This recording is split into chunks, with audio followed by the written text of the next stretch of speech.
चार दोस्त 12वीं पास करने के बाद एक होटल में छोटी सी पार्टी कर रहे होते हैं और बातों ही बातों में चारों डिसाइड करते हैं कि आज से 40 साल के बाद आज ही के दिन 1 जनवरी को हम फिर से यही मिलकर पार्टी करेंगे।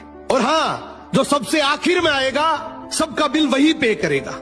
होटल का वेटर भी ये सब देख रहा था। कहने लगा 40 साल बाद अगर मैं भी यहीं रहा तो आपकी ये पार्टी जरूर देखूंगा। ठीक 40 साल बाद पहला दोस्त होटल पहुंचता है तो देखता है वो होटल अब 5 स्टार बन चुका है।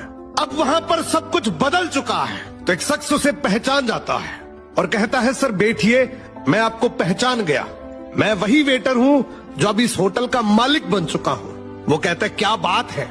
इतने में दूसरा दोस्त आ जाता है। दोनों की बातचीत शुरू होती है कि बिजनेस ग्रो कर गया, सब कुछ अच्छा चल रहा है। दोनों अपनी अपनी बातें शेयर कर ही रहे होते हैं कि तीसरा दोस्त भी पहुंच जाता है, लेकिन चौथा दोस्त अब भी नहीं आया। तो जो सेठ होता है वो कहता है, आप ऑर्डर कीजिए, मेन्यू में खाना वगैरह सेलेक्ट कीजिए, इतने में आपका दोस्त भी आ जाएगा। अब खाना भी लग गया। वेट करते करते काफी देर हो गई। उदास मन से ये तीनों दोस्त डिनर शुरू कर देते हैं। तीनों ने डिनर कर भी लिया, लेकिन चौथा दोस्त अब भी नहीं आया। अब जब बिल देने की बारी आती है तो कहते हैं कि विकास तो शायद बहुत बड़ा आदमी बन गया, हम सबको इग्नोर कर रहा है, चलो हम ही बिल पे कर देते हैं। जैसे ही बिल पे करने के लिए काउंटर पे पहुंचे तो काउंटर का मैनेजर बोला, आपका बिल तो ऑलरेडी पे हो चुका है। अब तीनों अपने चौथे दोस्त के ना आने की शिकायत करते करते होटल से बाहर निकले ही थे कि तभी एक सरकारी गाड़ी वहां आकर रुकती है।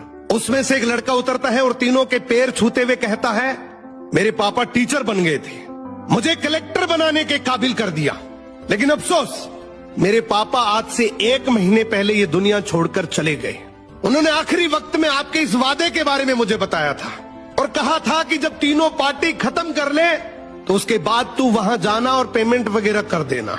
लड़का हाथ जोड़कर बोला, मेरे पापा अब इस दुनिया में नहीं रहे, उनका वादा पूरा करने के लिए मैं आया हूं। अब ये तीनों नम आंखों से रियलाइज करते हैं कि हम 40 साल बाद ही क्यों मिले, 40 दिन बाद क्यों नहीं मिले। स्वप्नों से हमेशा मिलते रहिए, इससे पहले कि कोई आपका अपना ये दुनिया छोड़कर चला जाए, क्योंकि आदमी सिर्फ एक पानी का बुलबुला है। अब ये रील टेक करो ऐसे दोस्त को जिससे आप काफी टाइम से नहीं मिले और अब उससे मिलना चाहते हो।